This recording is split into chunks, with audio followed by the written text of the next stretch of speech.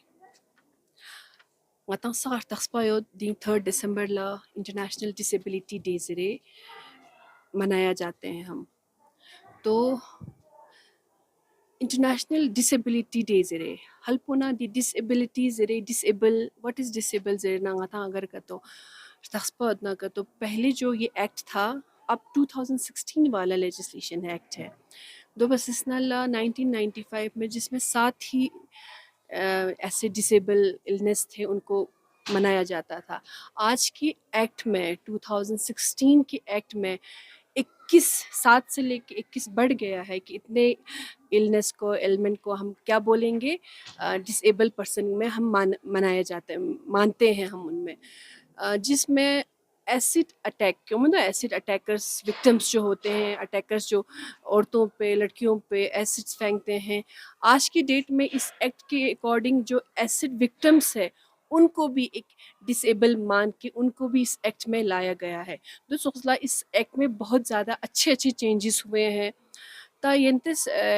सवाल पुटिस की ये एक्ट आपको कहाँ तक लगता है कि यहाँ पे इम्प्लीमेंट हो रहा है कि नहीं हो रहा है मना सिंह शख्सियत की ये प्रॉपर एक्ट जो है यहाँ पे हमारे प्रॉपर करगिल में इम्प्लीमेंट नहीं हो रहा है अच्छे से ये मैं नहीं बोलती हूँ कि गवर्नमेंट का फॉल्ट है या किसी और का फॉल्ट है या किसी एनजीओ का फॉल्ट है लेकिन जो हम सिविलियंस है जो आतंक बाशिंदा हैं हमें भी खुद आगे आना है आगे आके बताना है कि इस एक्ट में ये है जैसे कि इसमें बताया गया है कि इस एक्ट में पर्टिकुलर बताया गया है कि जॉब अपॉर्चुनिटीज़ को लेके बताया गया है कि ऐसे पर्सनस को जॉब दोनों योग मत ये तो होता है लेकिन इसके साथ साथ ये भी बताया गया है कि हायर एजुकेशन जिद्दिस छो सवाक पसिल बेफिल्ला किसी स्कूल एजुकेशन या इंस्टीट्यूट में हम उनको हम अगर एडमिशन लेने के लिए जाए वो स्कूल डिनाई नहीं कर सकता है कि उसमें ऑलरेडी 5% कोटा होता है इस एक्ट के अकॉर्डिंग और इस एक्ट में दूसरा एक बहुत अच्छी बात बताया गया है कि एडमिनिस्ट्रेशन को प्रॉपर प्रॉपर आगे आके हेल्प करना है ऐसे बच्चों का, ऐसे पर्सन्स का, कि उनको हम हमारे जैसे या बाकी जो सिविलियंस हैं उनको मेन स्ट्रीम में लाने के लिए हर वो क्या बोलते हैं कदम उठाना है, कि ताकि इस एक्ट का जो मेन जो ये है बेसिक जो एम है वो फुलफिल हो जाए। 44 सेक्शन इस एक्ट में 44 सेक्शन ये बताता है कि जो स्टेट एडमिनिस्ट्रेशन पे ये बताया गया है कि स्टेट जो गवर्नमेंट है ऐसी जगह पे एक स्ट्रक्चर बिल्ड करेगा जो बिल्कुल डिसेबल फ्रेंडली हो, उसमें हर वो सुविधा, हर वो फैसिलिटीज़ होना चाहिए। लेकिन अनफॉर्चुनेटली हमारे करगिल डिस्ट्रिक्ट में रीवा के अलावा और कोई भी नहीं है। रीवा मुंशी हबीबुल्लाह के अंदर उन्होंने एक फ्लोर में हाफ पोर्शन में बनाया गया। ऑब्वियसली वो पूरा स्कूल तो वो नहीं देख सकते, उनको बाकी बच्चों को का भी देखना है। तो उसमें क्या है, वो जो रीवा ये है सोसाइटी है, वो पहले जर्मन से फंडिंग होता था, उन्होंने एस्टैब्लिश किया। तो स्लोली थोड़ा सा वो फंडिंग कम होते जा रहा है। अब एडमिनिस्ट्रेशन को आगे आना है, क्योंकि जो हमारा कॉन्स्टिट्यूशन कहता है कि इक्वल अपॉर्चुनिटी की बात करता है, इक्वालिटी की बात करता है, वो चीज़ फुलफिल करने के लिए आगे आना है। रीवा जो सोसाइटी है बहुत अच्छा काम कर रहा है। अब इन्होंने खुद अपना जो सोसाइटी है वो रजिस्टर किया है, जिसमें 45 बच्चे हैं, जो 45 बच्चे, और उसमें जो टीचर्स है बिल्कुल 2 तो बिल्कुल स्पेशली ट्रेन टीचर्स है, फिजियोथेरेपिस्ट है, डॉक्टर है, लेकिन उनका क्या है, तनख्वाह बहुत कम है।